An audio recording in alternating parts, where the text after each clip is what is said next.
Good afternoon, everyone. I'm here to talk about the Rental Housing Division taking applications for our Housing Choice Voucher Program.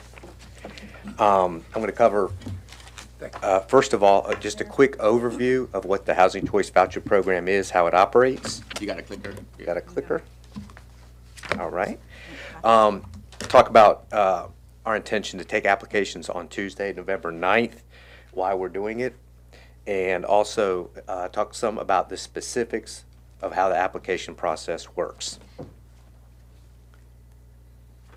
The Housing Choice Voucher Program, more commonly known as the Section 8 program, is funded by HUD. Almost all of our dollars come from Washington. Only a small number of dollars come from the city of Virginia Beach. We only do rental assistance with the choice vouchers. We don't own or operate any housing. We're not anybody's landlord. We don't do any public housing. Under the voucher programs, the participant takes their voucher, they go out on the private market, they select their own unit, and then we pay all or part of the rent depending on that person's income. We are allotted 2,074 vouchers. So that's a hard limit. We can't serve 2,075 families, okay? Those vouchers are not all Housing Choice vouchers. We have other programs that count towards that 2,074. There was a program that was passed this spring with the American Rescue Plan called Emergency Housing Vouchers, the EHV vouchers. There's VASH, which is for homeless veterans. We have a number of VASH vouchers. We have NED vouchers, which is for non-elderly and disabled. And we also have a fairly new program called Mainstream 5 that make up that 2,074 vouchers. The subsidies for the rent are paid directly to the landlord. We don't pay to the tenant, and then the tenant goes on and pays it to the landlord. However, for our lowest income families, they also are provided utility assistance. That money is paid directly to the participant to pay their own power bill. So why are we taking applications? We last took applications in the year 2012. When we did, we received almost 14,000 applications. I want you to keep that number in mind because I'm going to come back to it a little bit later. Only about a third of the applicants were Virginia Beach residents. So one thing I want to explain about this program is that it's a nationwide program. HUD allocates the vouchers by political subdivision. So we have those 2,074 vouchers for Virginia Beach. So someone from another city can come here and apply and get one of those vouchers. However, if they don't live here, they have to stay here for at least a year before they can move to another jurisdiction. Just in case you wondered, why did we have a waiting list where 2/3 of the people didn't live in Virginia Beach? So they do have to lease up here if they're not from Virginia Beach when we call them in to see if they're actually eligible for a voucher. The waiting list that we took in 2012, we project to finish that within 5 months. So the briefings that we will be doing in March, briefings are when we pull people off the waiting list. They provide all their documentation. We determine their actual eligibility for the program. When we do that for March, we're going to probably have to pull from a new waiting list because we'll be through with the waiting list that we have now. So that's why we're taking applications. So let's talk a little bit about the process. All applications will be taken online. People can use either a computer or a smartphone. This is the same process that we used in 2012, and it's pretty much standard practice for medium and large-sized cities to do online only applications for a lot of reasons, one of which it allows for a seamless transition from people applying to the program to getting on the program. For another, can you imagine 14,000 people showing up at one spot all trying to hand in a paper application? Waiting list is going to be open for one day, November 9th. We're going to turn the website on at 7 o'clock in the morning, turn it off at 7 o'clock in the evening. We're going outside of normal business hours so that people who can't get to a device between 8 and 5 for various reasons, maybe they work, they still will have an opportunity to apply. When people are on the waiting list, it's not first come, first served. There's no advantage to applying at 7:01 a.m. versus 6:59 p.m. We renumber the applicants after the wait list is closed, and also within that, there are a number of preferences that people get points for, so that we make sure we serve certain targeted populations. For example, you get points if you are elderly or disabled. You get points if you are a family with children. You get points for being a veteran. And there's 9 different preferences. Is that federally? No, that's our a discretion. local preference? Yes, they're all local preferences. Yes. So, why are we taking applications for only 1 day? The best practice is for PHAs to only have enough people on the waiting list that'll take you 3 years or less to go through. There are a lot of reasons for this. One is, if you have a waiting list that's 9 years old, you're going to get a lot of upset citizens wondering why they haven't gotten served yet. I'm not the first line for phone calls about people complaining, and I still get probably 3 phone calls a month of somebody saying, I applied back in 2012, why haven't you got to me yet? It's an administrative burden to handle that many, because when the waiting list is that long, every few years we purge the waiting list. We send out a letter. It's mostly to check and make sure if people are still at the address they're listed. So the longer the waiting list is, the more staff time that we have to allocate to that. Right now, with the waiting list that we have, even though we purged it just under 2 years ago, we are getting about a 25% hit rate for when we send out letters of people coming back. Another reason to take it for only 1 day, Mr. Moss stole my thunder a little bit, but Norfolk took applications for just 4 hours, and they had 11,000 applications. So we feel like 12 hours, with several of them being outside of normal business hours, will get more than enough applicants that will last us more than 3 years for sure. The other thing I would say is, I want to go back to what I said about there only being 2,074 slots. This is not an entitlement program where everybody that meets the income guidelines gets the assistance. So no matter who's on the waiting list or how long it is, we're going to serve around 2,050 families, 2,070 families every month.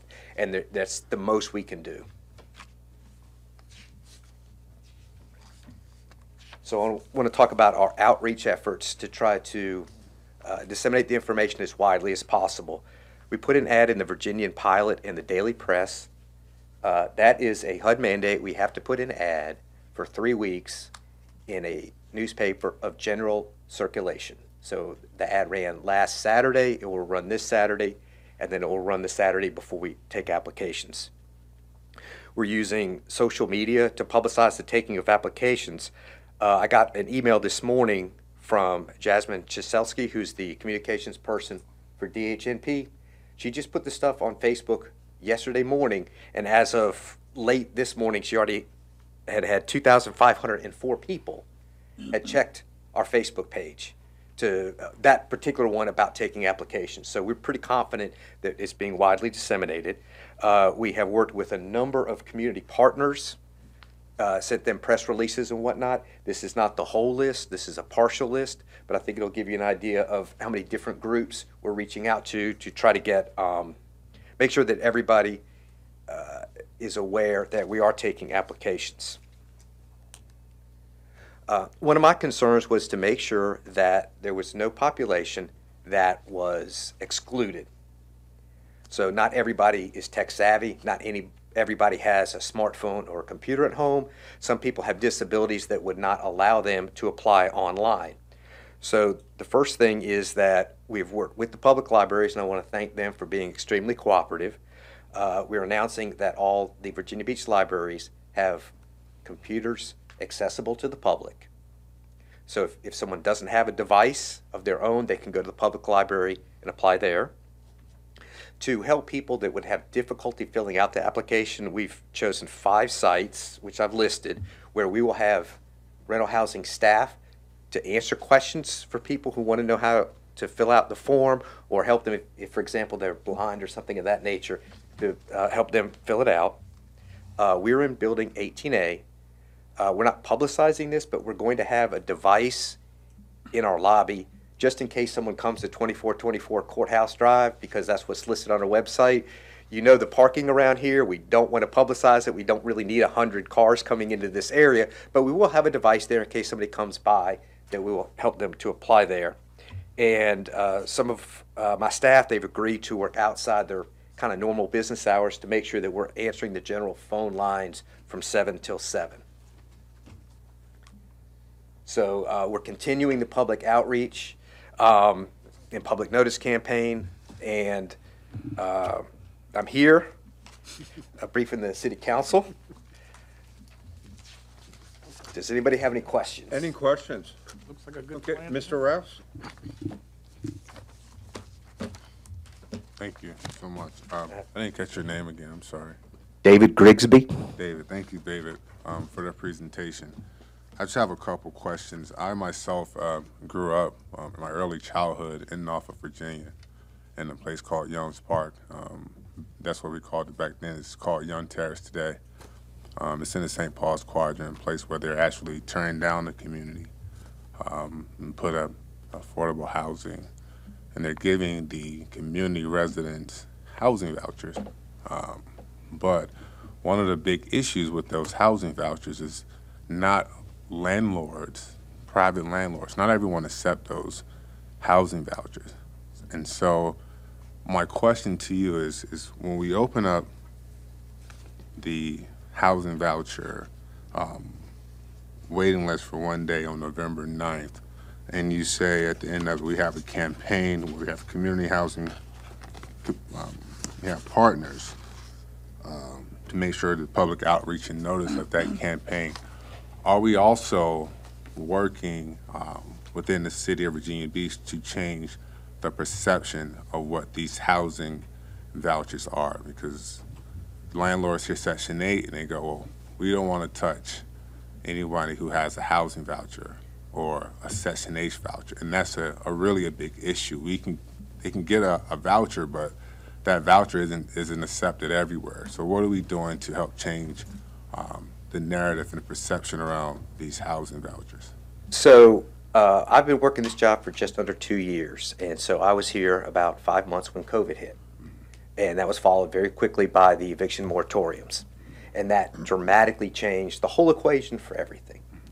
So as far as landlords not accepting the voucher, as of July 1st, 2020, in the state of Virginia, people getting housing assistance are protected class. So as long as someone owns, I'm trying to remember whether it's 4 or more units or more than 4 units, but a small-time landlord this doesn't apply to. An apartment complex cannot discriminate against somebody based on their source of income. So if it's an apartment complex or a management company that has multiple properties, they are in violation of fair housing laws if they turn down people solely based on Section 8.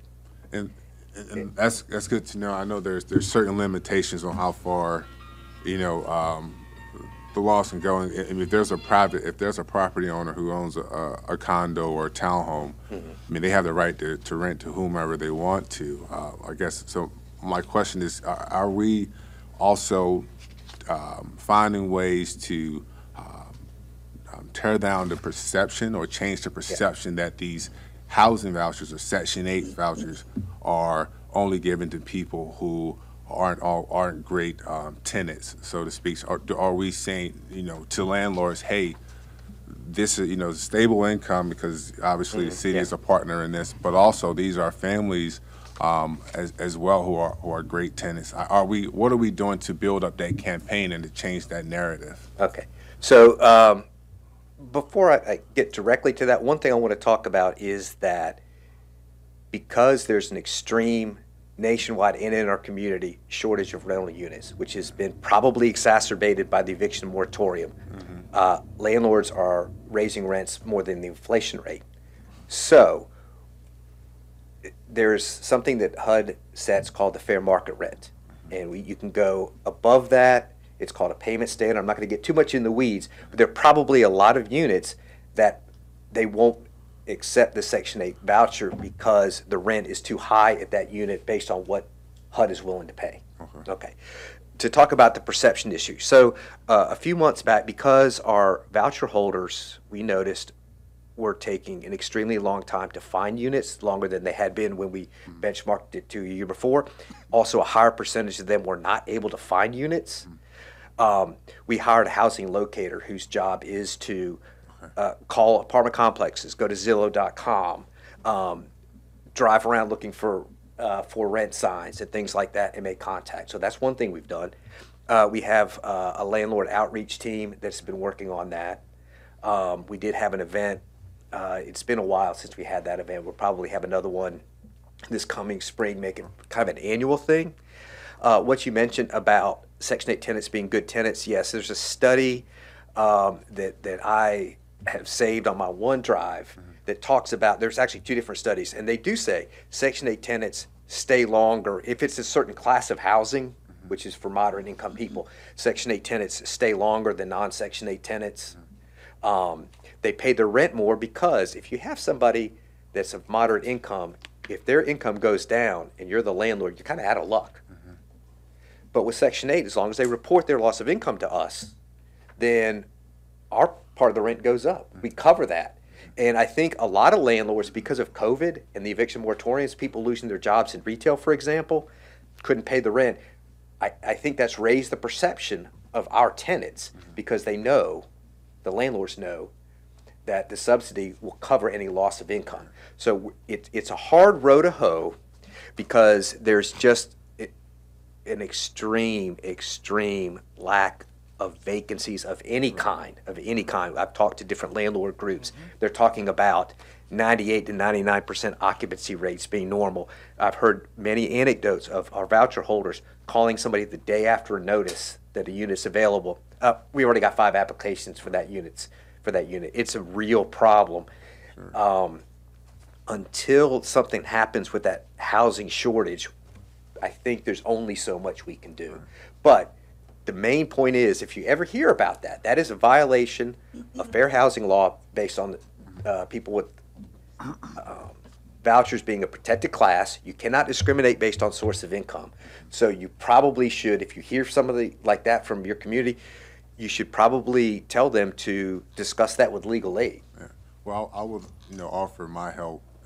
We have that event in the spring to really, if we can build a campaign around, updating and educating the landlords on exactly what Section 8 is and housing vouchers is. I think there's a bunch of misconceptions about the people who tend to have housing vouchers in Section 8 and what they tend to live like. So I would like to help dismantle that as well. My last question for you, and I just need further clarification. Can you explain to me again, you said 1/3 or 2/3 of the housing vouchers are people who live outside of? That was the people who applied. Okay. Yes, everybody that has our voucher does live in Virginia Beach. That's of the people who applied. And if you receive a housing voucher, do you have to have the housing voucher? It has to be within our city because. If you live in Virginia Beach when you apply, and you live in Virginia Beach when your name comes up on the waiting list, and you've lived here for at least a year, okay, then you can port it out. When someone moves, it's a nationwide program. It's like if you're a veteran and you move from Norfolk to Fayetteville, North Carolina, you just go to a different VA hospital. Okay. That's how the voucher program works. It's called portability. The thing is, you can't do what I call an Instaport. You can't instantly you can't live in Chesapeake, take our voucher, and move right to Chesapeake. Okay. But if you live in Virginia Beach, you could take it. I want to mention, circle back to what you said about what's going on. You're probably talking about what's called RAD, which is the conversion of public housing to vouchers. And so that's happening a lot around the country, and I know it's happened in a couple of our sister communities. So we've had a lot of people porting in because they were in public housing. They were given a voucher. They couldn't find a unit where they lived, so they're hoping they can find a unit in Virginia Beach. Okay. Thank you so much. Just one quick one, Mr. Grigsby. Okay, How long, John. okay, I'm sorry. How long does a voucher, how long does it last? You mean once you have the voucher? Right. It's a life, as long as you don't mess up? Once you get one, Yes. you got it? Yes. Okay. Okay, Mr. Moss and Ms. Woodward. I just want to come back to clarify, do we have 2,074 vouchers that represent an entitlement to a source of funding, or is there a specific defined grant that we received monetarily that you then compute and say that equals 2,074 units? It's both. It's both. We get a dollar amount that we can't go over, and 2,074 is the voucher limit. Right now, because of our per unit cost, we only serve about 2,050 families. Because if we served another 20 families, we'd be spending more money than we're getting. So the money is the constraining limit. For us, under current conditions, yes. Okay. My follow-on question, you mentioned the Main Street program, and I don't know if that's the program that my knowledge is, but I know that there are housing programs, I'm not sure it's Section 8, but where HUD permits a bigger amount to be paid to place people in apartments of an income nature that they normally a voucher program wouldn't get. This is back to the getting more integrated communities. Is that the Main Street program? I'm just trying to, I can't remember what the name of that program was, and I didn't know if that Section 8 was encompassed in that program. So we administer two programs that are funded by Virginia state taxpayers. One's called Srap and one's called SMI. Srap is for citizens with intellectual and developmental disabilities. SMI is for people with severe mental illnesses. And recently, they have realized that with the amount of their vouchers, their people can't find units, so they have put forth a proposal to go to, I hope I don't bore you here, go to 130% of the fair market rent, whereas we're at 110%. Go to 130% of the fair market rent, so a person with a one-bedroom voucher has more money to look for a unit. But that isn't what you're talking about. Is when they try to spread people out throughout a city and not tie people with low incomes to the low income section of town. Correct. Right. So that's where we can designate certain zip codes as places with higher rents and go for a higher payment standard, which like a week ago maybe, we finally got permission from HUD to do that. So we're going to designate certain zip codes where people can go to 120% of the fair market rent, whereas the rest of the city is 110%. The reason why I mention that, if I continue, it's because most of the new production of housing is at the very highest end. Yeah. And because there's no I'm aware. margin other than tax credit, which is Yeah. constrained allocation. So when you're looking at some of these things, there isn't any way to create inventory under the current tax policy, and no one's going to build apartments to lose money. So I was just curious if we were taking advantage of that. And thank you very much for the explanation, and I was not the least bit bored. Okay. If I could follow up with John's point, I just need further, a little bit of clarification.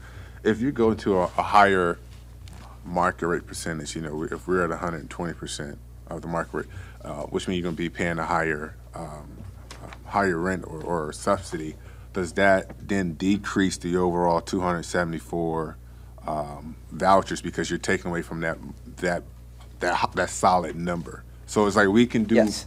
So do more, but you have to bring it with less, okay. right? So one thing we did fairly recently is we had a very strict what's called occupancy standard, which was 2 heartbeats, 1 bedroom.